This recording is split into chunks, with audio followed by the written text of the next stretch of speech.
राजकारणातला विरोधी प्रवाहातला एक ठसठशीत चेहरा डॉक्टर बाबासाहेब आंबेडकर यांचे पणतू आणि प्रकाश आंबेडकर यांचे चिरंजीव वंचित बहुजन आघाडीचे युवा नेते सम्यक विद्यार्थी आंदोलनाचे नेते सुजात आंबेडकर आज आहेत झी 24 तासच्या जाहीर सभेचे प्रमुख वक्ते। स्वागत करूया झी 24 तासच्या जाहीर सभेत। आम्ही जिथे काँग्रेसची युती झाली आहे तिथे काँग्रेसची युतीचा धर्म पूर्ण 100% पाळलेला आहे, तिथे कोणतीही टीका झाली नाही। पण जिकडे युती नाही झाली आणि जिकडे काँग्रेस समोर आहे आमच्या, तिकडे मी हे नोंदी न म्हणणार की हे चांगली लोक आहेत, त्यांना मत द्या। स्वतःला आणि स्वतःच्या भावाचा पक्ष जिवंत ठेवायचा आहे म्हणून एक कुक्ड अप आयडेंटिटी आणि हा मॅन्युफॅक्चर्ड इश्यू बनवला गेलेला आहे। संघांनी लोकांना हे पण कन्व्हिन्स केले की ते राष्ट्रवादी होते आणि भारताच्या स्वातंत्र्य चळवळीत होते। आपल्याला इतिहास माहिती आहे, स्वातंत्र्य चळवळीचा आणि संघाचा दूरपर्यंत काही संबंध नव्हता। सुजात आंबेडकर झी 24 तासच्या जाहीर सभेत पुन्हा एकदा तुमचं स्वागत करते। आणि आज एकंदरीत या कार्यक्रमाच्या स्वरूपामध्ये सगळ्यात आधी आपल्याला सांगायची आहे, या निवडणुकीमध्ये तुमची भूमिका नेमकी काय असणार आहे, काय भूमिका घेऊन आपण जनतेसमोर जात आहात? महानगरपालिकाच्या ज्या निवडणुका असतात त्या स्थानिक प्रश्न सोडवण्याच्या आणि स्थानिक पातळीवरती कामं करण्याच्या निवडणुका असतात। शहरांमध्ये जो विकास आपण गेले 10 वर्ष रखडलेला बघितला आहे, तो पहिले काही नगरसेवकांच्या मार्फत झाला होता आणि मग त्याच्यानंतर जे शासकीय प्रशासक बसलेले त्यांच्या मार्फत एक मोठ्या प्रमाणात विकास रखडला गेला होता। आणि आज आपण बघितलं तर 27 महानगरपालिकांची ही निवडणूक होती आणि ह्या 27 पैकी 27 महानगरपालिकांमध्ये जर आपण अभ्यास केला, सर्वे केला तर आपल्याला दिसेल की मूलभूत लोकांच्या ज्या गरजा आहेत, मूलभूत ज्या सुविधा इकडच्या सरकारने लोकांना उपलब्ध करून द्यायला पाहिजे होता, त्याचा मोठा आपल्याला अभाव दिसतो। पिण्याचं पाणी, महानगरपालिकांच्या शाळांची अवस्था आपण बघितली तर ती खूप वाईट झालेली आहे। त्याचबरोबर बऱ्याचशा शहरांमध्ये कचरा हा एक मोठा इश्यू आहे। पब्लिक ट्रान्सपोर्ट, पब्लिक सिस्टीम लोकांसाठी म्हणजे मग ते फ्री ऑफ कॉस्ट आणि स्वच्छ पिण्याचं पाणी अवेलेबल असणं पब्लिक स्पेसेसमध्ये, महिलांसाठी स्वच्छतागृह, पब्लिक टॉयलेट्स हे एक मोठा इश्यू आहे। आणि त्याचबरोबर वेगवेगळ्या शहरांमध्ये आपण बघितलं तर वेगवेगळ्या शहरांचा एक वेगवेगळा प्रॉब्लेम येतो। तिकडचा जिओग्राफिकल आणि तिकडचा जिओ पॉलिटिकल सिनारिओ बघून आपल्याला कळतं की तिकडे वेगवेगळे इश्यूज आहेत। तर आमची हीच भूमिका राहणार आहे ह्या निवडणुकीमध्ये की जी लोक ह्या प्रश्नांना सामोरे जातात आणि जी लोक ह्या प्रश्नांना फेस करतात त्यांना आम्ही बळ देऊन ह्या निवडणुकीमध्ये तिकीटं देऊन उभं राहायला आम्ही मदत केली आहे। कारण ज्या लोकांनी ते प्रश्न फेस केलेत, ज्या लोकांनी ते प्रॉब्लेम स्वतःहून फेस केलेत आणि त्याच प्रॉब्लेम्सला सामोरे जाऊन आज पुढे आलेत, तीच लोक खऱ्या अर्थाने सत्तेमध्ये गेले तर ते प्रॉब्लेम सोडवू शकतात। आणि म्हणून लोकल कॅन्डिडेट्स, पक्षाशी एकनिष्ठ असलेले लोकांना तिकीट देऊन स्थानिक स्वराज्य संस्थेमध्ये आम्ही वेगवेगळ्या शहरांवरती वेगवेगळ्या मुद्दे घेऊन आणि तिकडचे स्थानिक प्रश्न घेऊन लढताना आज पूर्ण महाराष्ट्रामध्ये दिसू। बरं, तुमची भूमिका आमच्या लक्षात आली। एकंदरीतच या निवडणुकांमध्ये आपण बघितलं की महायुती महाविकास आघाडीमध्ये बराच गोंधळ होता, तिकीट वाटपावरून तर मोठं नाटकसुद्धा झालेलं आपण पाहिलं। तुमच्या पक्षामध्ये यावेळी काय चाललं होतं? कारण त्यांच्या पक्षात मित्रपक्षांचेच कुठेतरी पाय खेचण्याचा प्रयत्न होत होता। तुम्ही पण काँग्रेसला नैसर्गिक मित्र म्हणत असताना त्यांच्या नेत्यांवर टीका करता आहात, म्हणजे सगळ्याच पक्षांमध्ये सगळंच वातावरण सारखं झालंय का? काय म्हणायचं या राजकारणाला? हे बघा, आम्ही जिथे काँग्रेसची युती झाली आहे तिथे काँग्रेसची युतीचा धर्म पूर्ण 100% पाळलेला आहे, तिथे कोणतीही टीका झाली नाही। पण जिकडे युती नाही झाली आणि जिकडे काँग्रेस समोर आहे आमच्या, तिकडे मी हे नोंदी न म्हणणार की हे चांगली लोक आहेत, त्यांना मत द्या। तिकडे मी माझ्याच पक्षाचं मत मागणार आहे। म्हणून तिकडे जिथे युती नाही झाली तिथे टीका करणं आणि स्वतःच्या पक्षाचा प्रचार करणं आणि मत मागणं हे खूप नॅचरल कोर्स ऑफ ॲक्शन आहे आणि आम्ही त्याच पद्धतीने चाललो आहे। जिथे युती झाली आहे, लातूर, नांदेड, मुंबई, तिथे वंचित बहुजन आघाडी आणि काँग्रेसचा पूर्ण एकत्र सुसंगत प्रचार आपल्याला होताना दिसतोय। वोट ट्रान्सफर होईल ह्याची पूर्णपणे दोन्ही पक्षांना गॅरंटी आहे। आणि दुसऱ्या बाजूला मला म्हणायचं आहे की अकोल्याचा जेव्हा 2025चा धम्ममेळावा झाला होता त्याच्यामध्ये मी एक विधान केलं होतं शेवटी, की लोक मला विचारतात की वंचित बहुजन आघाडी उभी का नाही राहते, आणि मी त्यांना म्हटलं होतं की वंचित बहुजन आघाडी हा तळागाळातल्या कार्यकर्त्यांचा पक्ष आहे आणि ह्या पक्षाने 2019मध्ये स्थापन झाल्यापासून 2दा विधानसभा लढली, 2दा लोकसभा लढली, पण ज्या कार्यकर्त्यांच्या निवडणुका होत्या, जिल्हा परिषद, पंचायत समिती, महानगरपालिका, नगरपालिका, नगरपरिषद, नगरपंचायती, या निवडणुका 2016 आणि 2017पर्यंत आजपासून झाल्या नव्हत्या। आणि म्हणून ह्या निवडणुकीमध्ये जाताना आमच्या पक्षामध्ये तुम्हाला कुठेही नाराजगी नाही दिसणार, कारण पक्षाच्या तळागाळातल्या पक्षाशी एकनिष्ठ राहिलेल्या कार्यकर्त्यांना आम्ही तिकीट दिलेत। कोणतरी बिझनेसमॅन बाहेर न आला, कोणतरी पैसावाला बाहेर न आला, कोणतरी दारूचे मटक्या सट्ट्याचे किंवा ड्रग्सचे अड्डे चालवणारा किंवा कोणता तरी गुंडागर्दी करणारा मनी मसल पॉवरवाला आला आणि त्याचं जिंकायचे चान्सेस होतील, तो पक्ष निधी देईल, तो खर्च करेल, म्हणून त्याला तिकीट द्यायचं, कार्यकर्त्याला तिकीट नाकारायचं, हे आमच्या पक्षात शून्य प्रमाणावरती झालं आहे. म्हणून तुम्हाला कुठेही वंचित बहुजन आघाडीमध्ये नाराजगी दिसणार नाही. हे खरं आहे की वंचितमध्ये सुद्धा स्ट्रॉंग सीट्सवरती एका ठिकाणी 10-10 लोकांनी अप्लाय केलं, पण ज्या एका माणसाला तिकीट मिळालं त्याचे 9 लोक आज प्रचार करताना दिसतात आणि त्याच्या स्टेजवरती पण दिसतात. आणि आम्ही हा आदर्श या महाराष्ट्रामध्ये उभा केला आहे की वंचित बहुजन आघाडीमध्ये कार्यकर्त्यांना पैशावरती नाही तर संघर्षाच्या जोरावरती तिकीट मिळतं. माझ्या प्रश्नांकडून माझ्या पत्रकार मंडळी सगळे सहकारी आहेत, त्यांच्या प्रश्नांकडे जाऊया. पहिला प्रश्न, साधारणतः काँग्रेससोबत युती करताना तुमची काय अपेक्षा होती? कारण की मी काही तुम्हाला उदाहरण देतो. तुम्हाला 62 जागा मिळाल्या, त्याच्यातल्या 16 जागेवर तुम्ही लढलाच नाही आणि 36 जागा अशा आहे की त्या ठिकाणी कोणी उमेदवारच दिले नाही तुमच्या युतीपैकी. म्हणजे याचा तुम्हाला फटका बसणार आहे का? आणि तुमच्यावर जो आरोप होतो की काहीतरी सेटिंग होतं, तर ते या निमित्ताने ते प्रकर्षाने जाणवत नाही का तुम्हाला? नाही, मला हे बिलकुल नाही जाणवत. कारण त्याचं तुम्हाला एक आन्सर पण देतो की आता तुम्ही 36 जागा खाली गेल्या त्या म्हटल्यात, तर 16 जागा तुमच्याच म्हणण्याप्रमाणे आमच्याकडनं गेल्यात, मग 20 जागा काँग्रेसकडनं गेल्यात, खाली गेल्यात. तर 20 मोठा आकडा का 16 मोठा आकडा? 20 मोठा आकडा. हा प्रश्न काँग्रेसला विचारतं का कोणी की त्यांच्यामुळे भाजपला मतदान होतं का, मदत होते का? नाही. तर आम्हाला कशाला विचारता येईल? हा पहिला मुद्दा. आणि दुसरा मुद्दा, काँग्रेस आणि वंचित ह्यांचे काही पॉकेट्स सेम होते. काँग्रेस आणि वंचितचे फेवरेबल पॉकेट्स किंवा फेवरेबल वॉर्ड्स हे सेम होते. त्याच्यामुळे असे बरेच वॉर्ड होते जे आम्हाला हवे होते, जे आम्हाला मिळाले नाहीत, ते काँग्रेसला सोडायला लागले. असे काँग्रेसचे पण काही वॉर्ड होते जे त्यांच्या सुटले नाहीत, ते आम्हाला मिळाले. पण अशा 16 जागा होत्या जिकडे आम्ही काँग्रेसला आधीपासूनच म्हटलं होतं की आम्हाला कॅन्डिडेट मिळणं अवघड आहे. हा बऱ्यापैकी BJP बेल्ट आहे, इथे आम्हाला कॅन्डिडेट मिळणं आणि आम्ही याला फील्ड करणं अवघड आहे. त्या जागा आम्हाला दिल्या गेल्या होत्या. तरी फॉर्म भरायचा शेवटच्या तारखेला 3 वाजता शेवटची तारीख होती. त्याच्या आदल्या दिवशी आम्ही काँग्रेसला कळवलं होतं की आम्हाला 16 जागांवरती उमेदवार देणं शक्य होत नाही आहेत. तुम्हाला मिळालं तर तुम्ही उभे करा. तुमच्या कार्यकर्त्यांना आमच्या AB फॉर्मवरती उभं करायचं असेल तर ते सुद्धा आम्हाला चालेल. आणि काँग्रेसला काँग्रेसला कम्युनिकेशन गेलं होतं. आता जी ही टीका येते ती काँग्रेसकडनं नाही, फक्त पत्रकारांकडनं येते. नाही, आणखी एक बोललं जात आहे की इथे ठाकरेंच्या उमेदवारांना बॅक द डोअर थोडीशी मदत व्हावी म्हणून जाणीवपूर्वक दोन्ही पक्षांकडून कॅन्डिडेटच दिले नाही. तर अशी काही छुपी किंवा पडद्यामागची काही युती आहे की नाही, मदत अशी व्हावी? बिलकुल युती नाही. आमची पडद्यासमोर युती आहे आणि ती फक्त काँग्रेसबरोबर आहे. पडद्यामागे कोणाशीही युती नाही. आणि दुसऱ्या बाजूला ठाकरे बंधूंचा वोट बँक आणि काँग्रेसचा वोट बँक हा तुम्हाला लोकसभेला आणि विधानसभेला कळला की हा 2 वेगळा वोट बँक होता. आणि शिवसेनेचा वोट बँक हा ठाकरेंना तसाही ट्रान्सफर फोन नाही होत.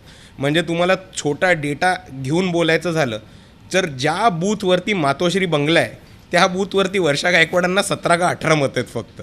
तर हे क्लिअरली दिसतं की ते वोट ट्रान्सफर होत नाही. पण वंचित आणि काँग्रेस अशा 2 पार्टीज आहेत ज्यांचे वोटर्स हे आयडिओलॉजिकली कमिटेड असल्यामुळे आणि भाजप विरोधी असल्यामुळे त्यांचे वोट्स इझिली ट्रान्सफर होतील आणि तो प्रॉब्लेम आम्हाला यावेळेस नाही येणार. यापूर्वी एक चर्चा अशी पण होती, प्रकाश आंबेडकर म्हणाले होते की आम्ही शिंदेंसोबत सुद्धा युतीची चर्चा करत आहोत. एकनाथ शिंदेंची शिवसेना सुद्धा हिंदुत्ववादी आहे. मग तिथे वैचारिक तडजोड करण्याची तुमची भूमिका का असते जेव्हा तुमचा विरोध भाजपला आहे? पहिली गोष्ट, आम्ही तडजोड केली का? आम्ही युती केली का? नाही. ते बाळासाहेबांचं प्रेशर टॅक्टिक होतं. आज काँग्रेस आमच्याशी येऊन बसली आहे म्हणजे बाळासाहेबांचं प्रेशर टॅक्टिक काम केलं आहे. तेवढ्यापुरतंच होतं ते. We got a result bro. भाजपच्या विरोधात जर ही लढाई आहे विरोधी पक्षांची, त्याच्यामध्ये मग उद्धव ठाकरे आहेत, राज ठाकरे आहेत, काँग्रेस आहे, वंचित बहुजन आघाडी आहे, एकत्रित फोर्स का केली गेली नाही? जर सगळ्यांचा शत्रू एकच आहे तर मग सगळ्यांनी एकत्र येऊन या निवडणुकीसाठी का प्रयत्न मला झाले? नाही वाटत शिवसेना आणि राज ठाकरेंचा शत्रू भाजप आहे. कारण राज ठाकरेंनी किती 1 वर्षापूर्वी यांना बिनशर्त पाठिंबा दिलेला, त्याच्या 5 वर्ष आधी परत बिनशर्त पाठिंबा दिला होता. तर ह्यांचे ते शत्रू कशावरनं झाले? दुसऱ्या बाजूला शिवसेना किंवा मनसे हे सुद्धा एका बाजूला हिंदुत्ववादी पॉलिटिक्सच करतात. बाळासाहेब ठाकरेंना काय म्हटलं जातं? हिंदू हृदय सम्राट. त्यांना पुरोगामी हृदय सम्राट कोणीच नव्हतं म्हणत. त्यांचं राजकारण हे हिंदुत्वाचंच राजकारण जे भाजपचं राजकारण. तुमचा जो प्रश्न होता की मनसे आणि शिवसेना हे विरोधात आहेत भाजपचा, तर मी हेच डिसअग्री नाही करत. ह्याच्याशीच डिसअग्री करतो की भाजप काँग्रेसच्या विरोधात मनसे आणि शिवसेना नाही आहे. त्या दोघांचे वोट बँक एक आहेत, त्या दोघांचे पॉकेट्स एक आहेत. सो वंचित आणि काँग्रेस हा खऱ्या अर्थाने भाजप विरोधी पक्ष आहे. तुम्ही आधी म्हटलं असतात एका बाजूला की MIM पण भाजप विरोधी पक्ष आहे, पण आपण बघितलं अकोल्यामध्ये अकोटमध्ये भाजप आणि MIMनी युती केली आहे. सो आता MIM बाद झाला. अंजलीताई काही दिवसांपूर्वी असं म्हणाल्यात की भाजपच्या विरोधात लढण्याची जबाबदारी केवळ आमचीच नाही आहे, इतर पक्षांनी देखील त्याच्यामध्ये सोबत यायला पाहिजे. त्या अनुषंगाने हा प्रश्न होता की हो, कारण अंजलीताईंचं जे म्हणणं होतं ते संविधान आणि लोकशाही वाचवण्याच्या दृष्टिकोनातून होतं की जर प्रत्येक पक्षाला लोकशाही आणि संविधान टिकून ठेवायचं असेल तर त्यांनी कुठे ना कुठे भाजपला रोखणं आणि भाजपला थांबवणं हे गरजेचं आहे. आणि ते बऱ्याच गोष्टींसाठी आहे, फक्त हिंदुत्वाच्या मुद्द्यावर किंवा पुरोगामी पॉलिटिक्सच्या मुद्द्यावर नाही. पण आज जे बिनविरोध निवडून येत आहेत ते बिनविरोध लोक निवडून येतात म्हणजे काय, निवडणूक प्रक्रिया बायपास होऊन लोक निवडून येतात. मग हे आपण डेमोक्रेसीला किंवा लोकशाहीला धोक्याची घंटा नाही मानत का? तर ऑफकोर्स मानतो. दुसऱ्या बाजूला अंजलीताईंच्याच म्हणण्याचं अजून एक्सप्लेनेशन द्यायचं झालं तर रिजनल पार्टीज हे भाजप संपवत चाललेत. रिजनल पार्टीजनी स्वतःचं अस्तित्व टिकायचं असेल ते त्यांनाही भाजपशी लढणं गरजेचं आहे. आणि त्या दृष्टिकोनातनं अंजलीताईंचं हे स्टेटमेंट होतं. राज्यातील पालिकांमध्ये काही प्रश्न जवळजवळ सारखेच आहेत. म्हणजे महापालिकेमध्ये भ्रष्टाचार होतो आहे, ठेकेदारीचं राजकारण होतं आहे, अपारदर्शक कारभार असतो. मग ह्या सगळ्यामध्ये तुमचा कृती आराखडा काय असणार आहे पुढच्या काळामध्ये? ठेकेदारी ही आत्ता जी मोठ्या प्रमाणात चालू झाली आहे ती कॉन्ट्रॅक्ट बेसिस बंद करून जुन्या काळात जे एम्प्लॉयमेंट होत होते त्या पद्धतीने चालू करायचं. ठेकेदारी हा मोठा एक ठेकेदारी किंवा कॉन्ट्रॅक्टरशिप ही एक बेसिकली करप्शनची खूप मोठी जागा झाली की सत्ताधारी त्यांच्या जवळच्यांना, त्यांच्या नातेवाईकांना, त्यांच्या कार्यकर्त्यांना, त्यांच्या चेलेचपाट्यांना हे कॉन्ट्रॅक्ट मोठ्या प्रमाणात देत राहतात आणि तेच पैसे कमवतात. पण आता दुसऱ्या बाजूला एक कॉन्ट्रॅक्टरशिप बंद करून करायचं काय, तर पूर्वीच्या ज्या आपल्या PPPs होत्या किंवा पूर्वीचे जे आपले एम्प्लॉयमेंट्स होते, फॉर एक्झाम्पल आधी BEST आपण मुंबईत बघितली तर BEST 5,000पेक्षा जास्त लोक एम्प्लॉय करत होती. आज तो आकडा खूप कमी आला आहे कारण अर्ध्याहून जास्त लोक हे कॉन्ट्रॅक्ट लेबर्स आहेत. सो तुम्ही कॉन्ट्रॅक्ट लेबर्स बंद करून परमनंट जॉब्स केले तर एकतर तुम्ही एका साईडला जॉब्स इम्प्रूव्ह करताय, नागरिकांना नोकऱ्या देऊन नागरिकांच्या हातामध्ये पैसा आणि रोजगार ठेवताय, आणि दुसऱ्या बाजूला कॉन्ट्रॅक्टरशिप जिकडे खूप मोठ्या प्रमाणात भ्रष्टाचार होतो तो अख्खा ॲस्पेक्टच तुम्ही बंद करू शकता. आणि दुसऱ्या बाजूला आमचा कृती प्रोग्राम हा असणार आहे की नगरसेवक सत्तेमध्ये जाऊन स्वतःचे खिशे भरणार नाहीत आणि करप्शन करणार नाहीत. ह्याच्याकडनं वंचित बहुजन आघाडी वरपासून खालपर्यंत पूर्ण दक्षता घेऊन त्या नगरसेवकांनी जो जाहीरनामा दिलेला आहे आणि त्या नगरसेवकांनी जो प्रॉमिसेस केलेत ते पूर्णपणे पार पाडतील ह्याची आम्ही पूर्ण दक्षता घेऊ. आणि ह्याचाच एक्झाम्पल द्यायचं असेल तर मी तुम्हाला सांगतो की अकोल्यामध्ये जे काम बाळासाहेब आंबेडकरांनी 2004मध्ये केलं होतं त्याच स्कीम्सवरती अजून अकोल्यामध्ये कारभार चालतो आहे. त्याच्यानंतर 20 वर्ष BJPकडे सत्ता होती, नवीन स्कीम्स आल्या नाहीत. अकोल्यामध्ये महानगरपालिका आहे, तिकडचंच मी 1 मिनटं बोलतो. अजून अंडरग्राऊंड ड्रेनेजेस अकोल्यामध्ये नाही. अकोल्यासारख्या शहरामध्ये एक अजून बस सेवा ही लोकांसाठी चालू नाही झालेली. तर आपण बघू शकता की काही काही शहरं अजूनही आपण त्यांना MNC म्हणजे म्युन्सिपल कॉर्पोरेशन म्हटलं तरी ते किती मागास आहेत ह्याचा आपल्याला एक अंदाज येऊन जाईल. तुम्ही आत्ताच म्हणालात की ठाकरे भाजप विरोधात नाही म्हणून. 2023मध्ये प्रकाश आंबेडकरांनी आणि उद्धव ठाकरेंनी एकत्रित युतीची घोषणा केली याच मुद्द्यावरून, कारण ठाकरे भाजपच्या विरोधात होते तेव्हा. हा पहिला मुद्दा. दुसरा मुद्दा, तुमचा ठाकरेंसोबत काही बिनसलं आहे का? म्हणजे लोकसभेत तुमच्या चर्चा झाल्या एकत्र लढण्यावर, खूपदा चर्चावर चर्चा, विधानसभेत पण तेच झालं, तुम्ही खूपदा चर्चा केला. ऐनवेळी काय होतं की तुमचं सगळं फिसकटतं? हे बघा, मी सगळ्यात पहिले तुमचा एक मुद्दा खोडतो. विधानसभेला कुठलीही चर्चा झाली नव्हती. विधानसभेच्या आधी आम्ही पूर्ण स्वबळावरती जाणार ही सर्वात पहिले घोषणा केली होती. विधानसभेला कुठलीही चर्चा झाली नव्हती. लोकसभेच्या आधीची चर्चा झाली होती तेव्हा महाविकास आघाडी ही अस्तित्वात होती आणि ठाकरेंशी युती आणि महाविकास आघाडीमध्ये एक जागा अशी ती आमची अख्खी बोलणी चालू होती. पण ज्या ज्या सीट्स आम्ही ठाकरेंकडे डिमांड करत होतो की आम्ही लोकसभेला ह्या लढू, त्या ठिकाणी ठाकरे परस्पर त्यांचे कॅन्डिडेट्स उभे करत जात होते. त्याचा मोठा फटका आम्हाला तर बसलाच, पण त्याचा मोठा फटका हा काँग्रेसलासुद्धा बसला आणि राष्ट्रवादीलासुद्धा बसला. आणि म्हणून आज तुम्हाला महाविकास आघाडी अस्तित्वात नाही हे तुम्हाला बघायला दिसेल. ह्याचं एक छोटं एक्झाम्पल घेतलं तर वंचितला 2019मध्ये सगळ्यात जास्त मतं कुठे मिळालेली? सांगलीमध्ये, त्याच्यानंतर अकोल्यामध्ये, सोलापूरमध्ये, औरंगाबादमध्ये MIM जिंकूनच आलेली युतीवरती. पण जर एक मोठा आपण बघितला तर 4.5 लाख मतं वंचित बहुजन आघाडीने 2019मध्ये घेतली होती सांगलीमध्ये. तर सांगली डिमांड होईल ह्या नात्यामधनं चंद्रहार पाटील नावाचे एक पेलवान हे शिवसेनेने परस्पर डिक्लेअर करून टाकले. ऑल्दो तिकडे विशाल पाटील ह्यांचा क्लेम होता आणि विशाल पाटील खूप जास्त स्ट्रॉंग चंद्रहार पाटलांपेक्षा होते. चंद्रहार पाटील पडले महाविकास आघाडीकडनं, विशाल पाटील अपक्ष होते, वंचित बहुजन आघाडीचा त्यांना पाठिंबा होता आणि विशाल पाटील निवडून आले.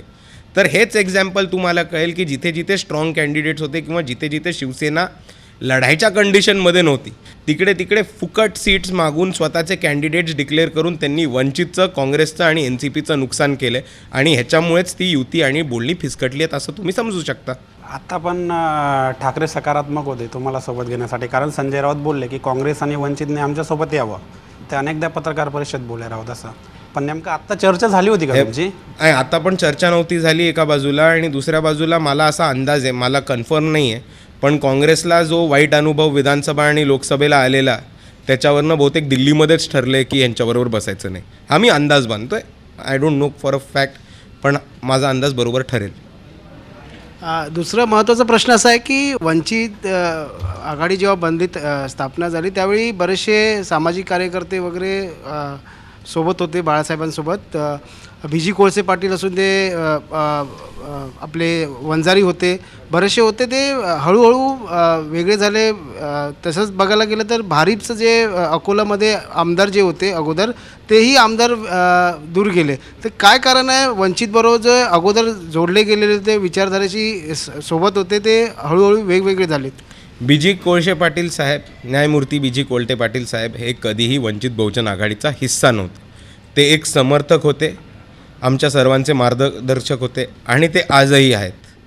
आजही वंचितची लोक त्यांच्याकडनं जाऊन सल्ले घेतात, त्यांच्याकडनं राजकारण, लॉ आणि लॉ अँड ऑर्डर हे त्यांच्याकडनं शिकायचा प्रयत्न करतात. आणि BG कोळसे पाटील साहेब नेहमी आमच्या तरुण कार्यकर्त्यांना मार्गदर्शन देत राहतात.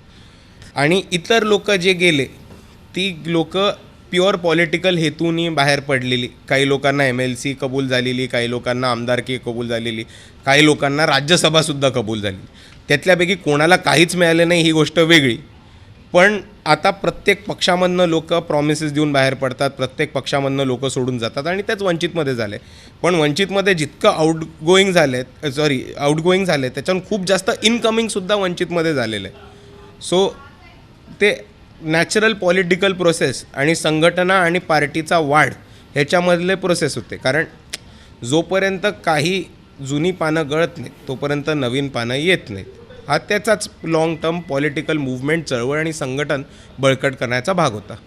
सुजात, दोन्ही ठाकरेंकडून मराठी अस्मितेचा एक मुद्दा चर्चेत असतो. मराठी अमराठीवादाची पार्श्वभूमी त्याला आहे. महाराष्ट्र धर्माचे दाखले सुद्धा दिले जातात. वंचितचा याबद्दल काय विचार आहे? वंचित कसं बघतं या सगळ्या मुद्द्यांकडे? हे बघा, वंचित बहुजन आघाडीचा ठाम भूमिका आहे की हा मराठी नॉन मराठी हा नॉन एक्झिस्टंट इश्यू आहे आणि ठाकरेंनी आणि तुम्ही सर्व मीडियांनी हा कुकअप करून मॅन्युफॅक्चर केलेला इश्यू आहे. कारण तुम्हाला सर्वांना सांगतो आणि विनंती करतो की 27 महानगरपालिकांच्या निवडणुका आहेत. मुंबईच्या बाहेर पडा, परिस्थिती जाणून घ्या, समजून घ्या क्या ग्राउंडवरती. आज आपण बघितलं तर ह्या 27पैकी 3 मुंबई, नवी मुंबई आणि कल्याण डोंबिवली, फक्त या 3 ठिकाणी मराठी माणूस हा कमी संख्येत आहे. बाकी सगळ्या ठिकाणी 80% जास्ती मराठी माणूस हा प्रत्येक शहरामध्ये राहतो. आता त्याचे मुद्दे महत्त्वाचे नाही आहेत का? तिकडे त्यांच्यावर कोणतरी प्रांतीय अत्याचार नाही करत आहेत, तिकडे सत्तेत असणारे मराठीच लोक आहेत, किंवा ते मुंबईत नाही राहत म्हणून ठाकरे बंधू यांना अमराठी मानतात का? सो हा एक इश्यू आपण सर्वांनी समजून घेतला पाहिजे. आणि स्वतःचा पक्ष संपत होता, स्वतःची आयडेंटिटी संपत होती आणि स्वतःला आणि स्वतःच्या भावाचा पक्ष जिवंत ठेवायचा आहे म्हणून एक कुक्ड अप आयडेंटिटी आणि हा मॅन्युफॅक्चर्ड इश्यू बनवला गेलेला आहे. हा कम्प्लीट नॉन एक्झिस्टंट इश्यू आहे. तुम्हाला थोडक्यात एक्झाम्पल देऊन बोलतो. 2019मध्ये आदित्य ठाकरे वरळी विधानसभामध्ये उभे राहिले होते. बॅनर काय लागले होते वरळीमध्ये? केम छो वरळी. मराठी अस्मिता दुखवली नाही तेव्हा. प्रशांत किशोर पब्लिक ॲडवायझर होते त्यांचे. प्रशांत किशोर म्हणाले तुमच्या इकडे तमिळियन खूप वोट्स आहेत, तुम्ही लुंगी घालून स्टेजवरती जावा एकदा. आदित्य ठाकरे लुंगी घालून स्टेजवरती आले. मराठी अस्मिता दुखवली नाही. दुसऱ्या बाजूला मी आपल्या सर्वांना सांगतो, गेले 25 वर्ष शिवसेनेकडे मुंबई महानगरपालिका होती आणि महानगरपालिकेची सत्ता होती. या 25 वर्षामध्ये किती मराठी शाळा ह्या मुंबईमध्ये सुरू केल्या हे त्यांनी आज डेटा द्यावा. किती मराठी शाळा सुरू करून किती मराठीमधल्या शिक्षकांना आणि प्राध्यापकांना त्यांनी नोकऱ्या दिल्या ह्या ठाकरेंनी डेटा समोर द्यावा. त्यांच्याकडे 25 वर्ष बृहन्मुंबई कॉर्पोरेशनचा कारभार असताना किती मुंबईमधल्या मराठी लोकांना ह्यांनी कॉन्ट्रॅक्ट्स दिले ह्याचासुद्धा डेटा द्यावा. कॉन्ट्रॅक्ट सोडा, छोटी सब कॉन्ट्रॅक्ट्स किती मराठी लोकांना दिली ह्याचासुद्धा डेटा करा. म्हणून आज तुमचा पक्ष आणि तुमचं अस्तित्व धोक्यात आलं आहे म्हणून तुम्ही एक मॅन्युफॅक्चर्ड इश्यू कुकअप केलेला आहे. आज लोकांचा जीवन मरणाचा प्रश्न पाण्यामध्ये, रोजगारामध्ये, इकडच्या घरांमध्ये आणि मुंबईमध्ये वाढलेल्या टॅक्सेस आणि ते वाढलेल्या टॅक्सेसच्या कम्पॅरेटिव्हली खूप घाण सोय आणि सुविधा राहत आहेत ह्याच्यामध्ये लोकांचं आयुष्य जातं. आज मुंबईमधल्या लोकांचं आयुष्य कशामध्ये जात असेल तर ते ट्रॅफिकमध्ये अडकून आणि ट्रेनचे धक्के खाऊन जातं आहे. मराठी नॉन मराठीमध्ये नाही जाते. म्हणून मी सर्वांना विनंती करतो की मराठी नॉन मराठीपेक्षानं बाहेर पडून रस्ता, नळ, पाणी, शिक्षण, आरोग्य ह्याच्याकडे आपण फोकस केलं तर मुंबई आणि 27 महानगरपालिकेमधले लोकांचं आयुष्य हे बरं होऊ शकतं. मग अशा वेळेला मराठी शाळांमध्ये हिंदीची सक्ती आणली जाते, मराठी माणसांना घरं नाकारली जातात, आम्ही मराठी बोलणारच नाही असा माज दाखवला जातो. मग या सगळ्याकडे तुम्ही कोणत्या दृष्टीने बघताय? हा GR ठरवून इलेक्शनच्या आधी अजेंडा बनवण्यासाठी आला होता हे सर्वांना माहिती आहे. 3 दिवसाआधी राज ठाकरेंची आणि देवेंद्र फडणवीसांची भेट होते. त्याच्या 3 दिवसानंतरच कसा एक्झॅक्ट GR येतो, त्याच्याच 3 दिवसानंतर मराठी माणसाची अस्मिता कशी दुखावली जाते, हा एक माझा सर्वात मोठा प्रश्न आहे. म्हणून मी म्हणतो की हा एक मॅन्युफॅक्चर्ड टॉपिक आहे. तो ठरवून कुकअप केलेला दोन्ही बाजूनी इश्यू आहे. आणि दुसऱ्या बाजूला हे मुंबईच्या बाहेर गेले लोक राहायला, मराठी माणसांना राहायला घरं नव्हती. तेव्हा 25 वर्ष सत्ता कोणाकडे होती बृहन्मुंबई महानगरपालिकेची? शिवसेनेकडे, ठाकरेंकडे. मग ही लोकं जी मुंबईच्या हद्दपार झाली, जो मराठी माणूस आज मुंबईच्या हद्दपार झाला आहे तेव्हा BMCचा कारभार ठाकरेंकडे होता. मग ह्याचे जबाबदार कोण? सुजातजी, तुम्ही डॉक्टर बाबासाहेब आंबेडकर यांचे पणतू आहात. सर्वाधिक अभिमान तुम्हाला कोणत्या गोष्टीचा वाटतो? सर्वात जास्तिक अभिमान हा एक खूप ट्रिकी क्वेश्चन आहे. मी ह्याला खूप वेगवेगळ्या गोष्टींमध्ये आन्सर करू शकतो कारण हे अँगल्स एंडलेस आहेत ह्याला. सर्वात जास्त अभिमान मला ह्या गोष्टीचा वाटतो की एक सिम्बल ऑफ नॉलेज ह्या नात्याने ज्या माणसाकडे बघितलं जातं त्या माणसाच्या घरामध्ये आज जे एन्व्हायरमेंट आहे आणि ज्या एन्व्हायरमेंटमध्ये मला मोठं व्हायला मिळालं आणि एक लहानपणापासून आंबेडकर फॅमिलीमध्येच असल्यामुळे नाही पण एक बाबासाहेबांना मानणाऱ्या घरामुळे जन्मल्यामुळे एक लहानपणापासून जो शाहू फुले आंबेडकरवादी संस्कृतीचा एक जो वावर होता आणि त्याचबरोबर एक आयडिओलॉजिकल जडणघडण झाली त्याला मी माझा सर्वात मोठा अभिमान मानतो. सुजातजी, डॉक्टर बाबासाहेब आंबेडकर हे जातीभेद नष्ट करण्यासाठी लढले, पण आज जर आपण समाजात पाहिलं तर जात नाही जात अशीच आजही परिस्थिती आहे. आंतरजातीय प्रेमातून हत्या झाल्याच्या बातम्या आपण आजही ऐकतो. ही परिस्थिती आजही काय आहे? काय वाटतं आपल्याला? काय मत आहे आपलं याच्यावर? कारण आजही लोकांच्या मनामध्ये जातीवादी वृत्ती खूप मोठ्या मनात बिंबवली गेलेली आहे. आजही लोक जातीपातीमध्ये अडकलेत आणि त्याच्याहून महत्त्वाचं की जी लोक जात व्यवस्था टिकवून ठेवायचा प्रयत्न करतात आणि जी लोक जात व्यवस्थेवरनं बेनिफिट करतात आणि त्यांना ती टिकून ठेवायची आणि खालपर्यंत पोचवायची ती लोकं आज दुर्दैवानी सत्तेमध्ये आहेत. मुंबईत सत्तेमध्ये आहेत, दिल्लीत सत्तेमध्ये आहेत आणि त्या दोघांना कंट्रोल करणारे सर्वात मोठे जातीवादी हे नागपूरमधनं सगळं जातीवादीचं रॅकेट चालवत आहे. आता हा आपल्याला जर जातीवाद बंद करायचा असेल तर ह्याचे खूप खूप मोठे पैलू आहेत. त्याला तुम्हाला एज्युकेशननी टॅकल करायला लागणार आहे. अवेअरनेसपासून तुम्हाला लोकांमध्ये घुसून म्हणजे दलित बहुजनांमध्ये घुसून नाही, ब्राह्मणांमध्ये घुसून त्यांना सांगायला लागणार आहे की जातीवाद बंद करा तुमचा. दुसऱ्या अँगलनी आपल्याला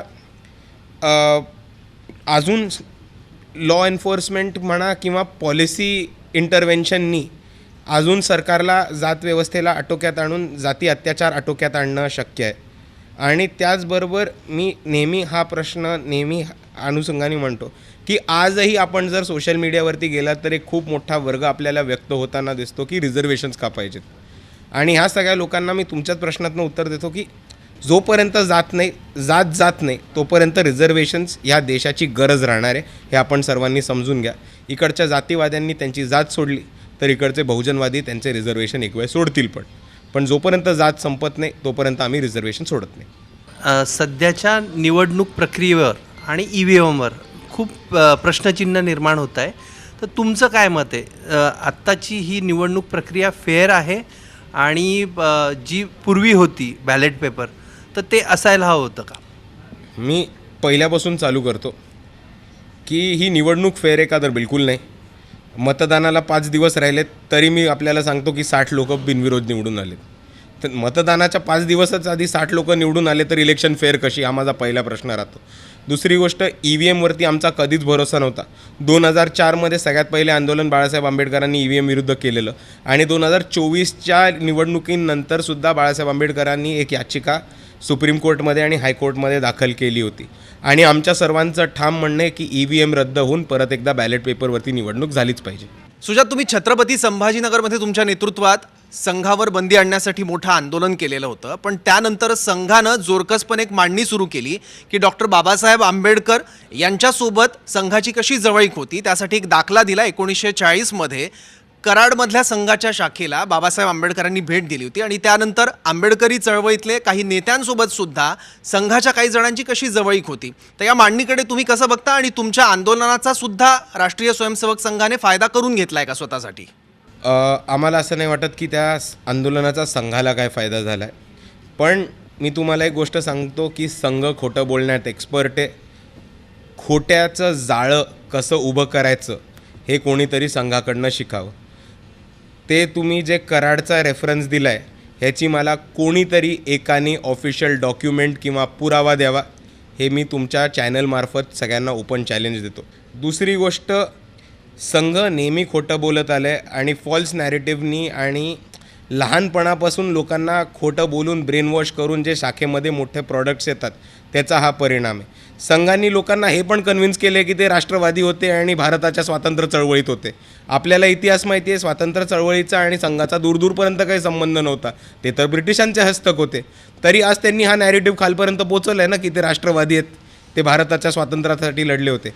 तर आताच बाबासाहेबांना घेऊन सुद्धा त्यांचं second wave of false narrative हे चालू झाले आणि आम्ही ते ग्राउंड लेवलवरती खोडून काढायचा आणि पुसून काढायचा पूर्ण प्रयत्न करू. आता खोब्रागडेंसोबत काही संघाच्या आणि तेव्हाच्या जनसंघाच्या लोकांची जवळीक आणि त्याचबरोबर बाबासाहेबांचा सुद्धा कसा प्रचार केला उजव्या विचारधारेच्या काही लोकांनी हे सुद्धा सांगितलं जातं. मी परत एकदा म्हणतो, ह्याचे पुरावे द्या, हे साफ खोटं आहे. आणि काही लोक संघाच्या लोकांना भेटले असतील तरी त्याचा अर्थ हे होत नाही की ते एकत्र होते, त्यांचं राजकीय मतभेद एक होते किंवा त्यांचे विचार एक होते. ते संघाच्या नेहमी विरोधात बाबासाहेबांचे म्हणजे संघाचे विचार हे नेहमी बाबासाहेबांच्या समतेच्या विचाराच्या विरोधात होते आणि संघ हा जात व्यवस्था टिकून ठेवायला आजही काम करतो आणि बाबासाहेबांचा जाती अंताचं स्वप्न आम्ही पूर्ण करून राहू. सुजात, घराणेशाही ही लोकशाहीसाठी धोकादायक आहे. आपण आत्ताही 29 महानगरपालिकेच्या ज्या निवडणुका होत्या त्याच्यात तिकीट वाटप जे होते ते बरेचसे नातेवाईकांना वगैरे जात होते. तर आता तू पण एका घराण्यामधून आले आणि असेच वेगवेगळ्या घराण्यातून आदित्य ठाकरेही आलेले आहेत, राहुल गांधीही आलेले आहेत, अमित ठाकरेही आलेले आहेत. तर हे घराणेशाही तुला काय वाटतं की ही घराणेशाही धोकादायक आहे की कसं, म्हणजे तू कसं बघतो याकडे? घराणेशाही 100% धोकादायक आहे, ह्याच्यामध्ये कुठलंच दुमत नाही. आणि घराणेशाही हा लोकशाही आणि डेमोक्रेसीला धोका आहे. फक्त मी एक फरक करतो माझ्यामध्ये आणि या इतर संघांमध्ये की मला जो वारसा मिळाला आहे तो सत्तेचा पैशाचा नाही मिळाला. मला वारसा जो मिळाला आहे तो संघर्षाचा मिळाला आहे आणि मी तो संघर्षाचा वारसा पुढे घेऊन चाललो आहे. बाबासाहेबांनी वंचित बहुजन आघाडी स्थापन केली, त्याच्यानंतर ती भैयासाहेबांकडे आली, त्याच्यानंतर ती बाळासाहेबांकडे आली आणि मग त्याच्यानंतर मी अध्यक्ष झालो, असं बिलकुल कुठे होताना दिसत नाही. आज वंचित बहुजन आघाडीचे पदाधिकारी हे बहुजन समाजातनं तळागाळातनं ग्राउंड ॲक्टिव्हिस्ट्स हे वंचित बहुजन आघाडीचे पदाधिकारी आपल्याला दिसतात. दुसऱ्या बाजूला असं कोणतंही एक खातं नव्हतं, लॉ मिनिस्टर नव्हते किंवा कुठलं एक डिपार्टमेंट नव्हतं जे बाबासाहेबांना मिळालं आणि मग त्याच्यानंतर त्यांच्या मुलांना मिळालं, जे तुम्हाला इतर ठिकाणी दिसतं. शिक्षण संस्था, बिझनेसेस, साखर कारखाने, वेगवेगळ्या फॅक्टऱ्या आणि त्याचबरोबर विराट मालमत्ता, हा जो घराणेशाहीचा पॅटर्न झाला हा तुम्हाला आंबेडकरवादी चळवळीमध्ये कुठेही दिसणार नाही आणि म्हणून मी माझ्यात आणि इतरांमध्ये फरक करतो. बट दॅट बिंग सेड, घराणेशाही ही थांबली पाहिजे. आणि म्हणून तुम्हाला दिसेल की आज वंचितचं कुठलंही पद माझी घेतलं नाही. एक कार्यकर्ता म्हणून मी वंचितचं काम करायचा प्रयत्न करत राहतो आणि तो करत राहील. मी अजूनही पक्षाकडे तिकीट मागितलं नाही, ना लोकसभेचं मागितलं, ना विधानसभेचं मागितलं, ना झेडपीचं पंचायत समितीचं मागणार आहे, ना महानगरपालिकेचं मागणार आहे. पण एक पक्षाचा कार्यकर्ता म्हणून माझी हीच भूमिका राहील की ज्या ज्या लोकांना पक्ष तिकीट देईल त्यांना कसं निवडून देता येईल त्याच्यासाठी मी पूर्ण प्रयत्न करेन. आंबेडकरी चळवळीचे युवा नेते म्हणून तुमच्यासमोर कोणती आता आव्हानं आहेत मोठी? सर्वात पहिले एक मोठ्या प्रमाणावरती जे शिक्षणावरती गदा आणली, UGCचं फंडिंग कमी केलं आहे, स्कॉलरशिप्स ह्या रिलीज होत नाही आहेत, म्हणजे त्या बार्टी सारथी महाज्योतीच्या असो, दुसऱ्या बाजूला त्या छत्रपती शाहू महाराज स्कॉलरशिप असतो, बिरसा मुंडांच्या नावावरच्या स्कॉलरशिप असो, त्या मोठ्या प्रमाणात मुलांना मिळताना आपल्याला दिसत नाहीत. बेरोजगारी मोठ्या प्रमाणामध्ये वाढलेली आहे. त्याचबरोबर दलित वस्ती आणि मुसलमान मोहल्ले आणि बहुजन वस्त्या तांडे पाढे इथे फोकस करून मोठ्या प्रमाणावरती जुगार, पत्ते, दारूचे अवैध धंदे आणि ड्रग्सचे अड्डे इकडच्या प्रस्थापितांनी आणि त्यांच्या गुंड्यांनी सुरू केलेले आहेत. सो वस्ती पातळी क्लीनअप करणं आणि ह्या सगळ्या फॉल एलिमेंटला वस्तीच्या बाहेर काढणं हा एक मोठा आमच्यासाठी चॅलेंज आहे. आणि त्याचबरोबर आमचा सर्वात मोठा चॅलेंज हा आहे की इकडे एक आपण सपोज एक छोटा बहुजन आदिवासी दलित मुसलमान किंवा आंबेडकर शाहू फुले आंबेडकरवादीतला चळवळीतला एक मुलगा बघितला तर त्याला लहानपणापासून मोठं होईपर्यंत इकडची व्यवस्था हे सांगत राहते की तू बुद्धू आहे, यू आर नॉट केपेबल, तू डंब आहेस, तुला कळत नाही, आणि लहानपणापासून त्याच्या डोक्यामध्ये एक न्यूनगंड उभा केला जातो. आमचं सर्वात मोठं चॅलेंज ह्याला सांगणं आहे की तू ह्यांच्या सर्वांहून 10 पट केपेबल आहेस, ह्यांना तुझी थ्रेट वाटते, ह्या प्रस्थापितांना तुमचा चॅलेंज वाटतो म्हणून ते तुला हिनवत राहिलेत. तू स्वतःचं पोटेन्शियल ओळख, उभं राहा आणि लढ व्यवस्थेशी. आम्ही तुझ्याबरोबर आहोत. ह्यांच्या दबावाखाली येऊ नको आणि स्वतःला कुठे कमी समजू नको, कारण इकडे अख्खी यंत्रणा उभी आहे प्रत्येक बहुजन मुलाला सांगायला की तू इनकेपेबल आहेस, आणि त्याच्यामुळे त्यांचं मानसिक खच्चीकरण केलं जातं. तर हा मेंटल ब्लॉक काढणं आणि त्या मुलाला लढायला आणि स्वतःच्या पायावर उभं राहायला मेंटली प्रिपेअर करणं, क्षमता त्याच्यात 100% आहेत, पण मेंटल ब्लॉक काढून त्याला उभं करणं हा एक आमच्यासाठी मोठा चॅलेंज आहे आत्ता. सुजातजी, मी एक पर्सनल प्रश्न विचारतो की तुम्ही जर ह्या चळवळीत नसतात, राजकारणात नसतात, तर सुजात आंबेडकर आम्हाला कुठे दिसले असतात? हे फील्ड सोडून कुठे दिसले असतात? हे बघा, ह्याचं उत्तर देणं खूप अवघड आहे, कारण लहानपणापासून मी ज्या वातावरणात मोठा झालो आहे, ज्या गोष्टी ऐकत मोठा झालो आहे, ज्या गोष्टी वाचत मोठा झालो आहे आणि ज्या गोष्टींची घरात चर्चा ऐकली आहे, ज्या गोष्टींबरोबर चर्चा केली, त्या गोष्टींपासून दूर जाणं मला बिलकुल शक्य नव्हतं. तर तुम्ही मला ह्याच्यातनं बाहेर कसा काढणार हा माझा तुम्हाला प्रश्न आहे. ह्याच्या आधी मी स्क्रोलसाठी पत्रकारिता करत होतो, टाइम्स ऑफ इंडियासाठी पत्रकार म्हणून काम करत होतो आणि त्याच्यानंतर प्रबुद्ध भारतमध्ये पत्रकार म्हणून काम करत होतो. त्याच्यानंतर मी मेघालयमध्ये 1 वर्ष तृणमूल काँग्रेससाठी आयपॅकतर्फे काम करत होतो. तर आता तुम्ही हे 3 फील्ड बघितली तर ते मोर ऑर लेस पॉलिटिकलच फील्ड झाली. तर तुम्ही मला ह्याच्यातनं बाहेर कसा काढणार हा माझा तुम्हाला प्रश्न आहे. एक आयडिओलॉजी धरून रस्त्यावरचा संघर्ष वंचित करते. डॉक्टर बाबासाहेब आंबेडकरांची लिगसी सुद्धा सांगते. पण डॉक्टर बाबासाहेब आंबेडकर वंचितांचा, दलितांचा लढा जरी लढत असले तरी ते प्रतिनिधित्व सर्वच वर्गांचं करत होते. फक्त वंचितांचा संघर्ष करून वंचितला सत्ता मिळेल असं वाटतं का? आम्ही संघर्ष सगळ्यांचा करतो. आता जर आपण बघितलं तर अकोलामध्येच तुम्हाला एक्झाम्पल देतो की निलेश देव म्हणून तिकडचे शहर अध्यक्ष ब्राह्मण समाजाचे, इतके वर्ष त्यांची अनफॉर्च्युनेटली त्यांच्या मिसेस धनश्रीताई देव ह्या कोविडमध्ये त्यांचं निदान झालं त्या कॉर्पोरेटर असताना, पण भारिप बहुजन महासंघ आणि वंचितकडनं त्या 3 वेळेस कॉर्पोरेटर झालेले.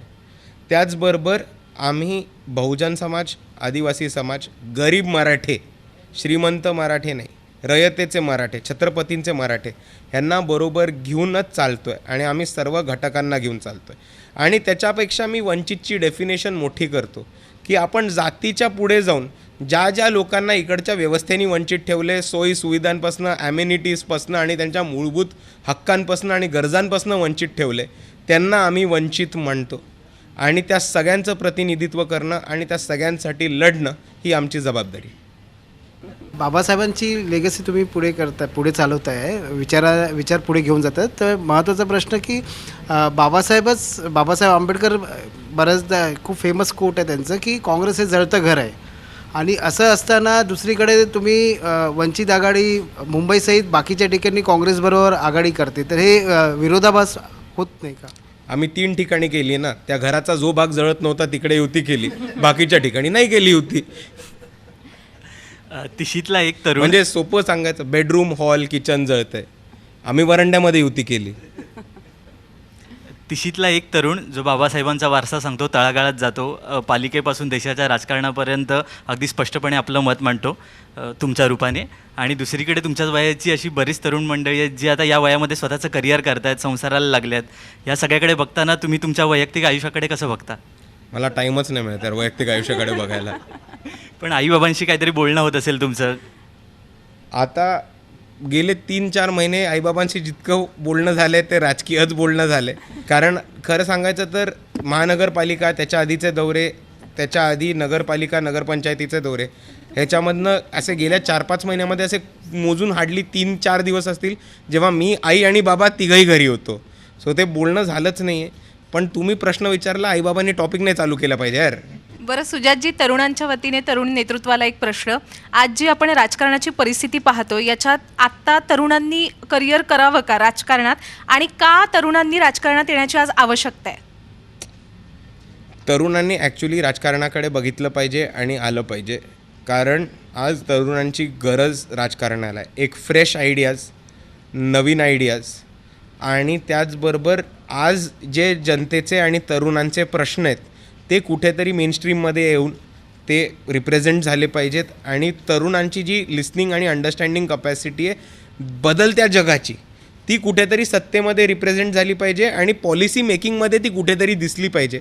ह्याच्यासाठी मला खूप खऱ्या अर्थाने वाटतं की तरुणांनी पॉलिटिक्समध्ये यायला पाहिजे. आणि पॉलिटिक्समध्ये यायला पाहिजे म्हणजे पक्षाची भूमिका घेतली पाहिजे, पक्ष जॉईन केला पाहिजे, तिकीट घेऊन लढलं पाहिजे आणि त्या पक्षाचं काम केलं पाहिजे. पॉलिटिकल कन्सल्टंट म्हणून किंवा बॅकडोर म्हणून नाही, तर फ्रंटवरती येऊन युवकांनी काम केलं पाहिजे.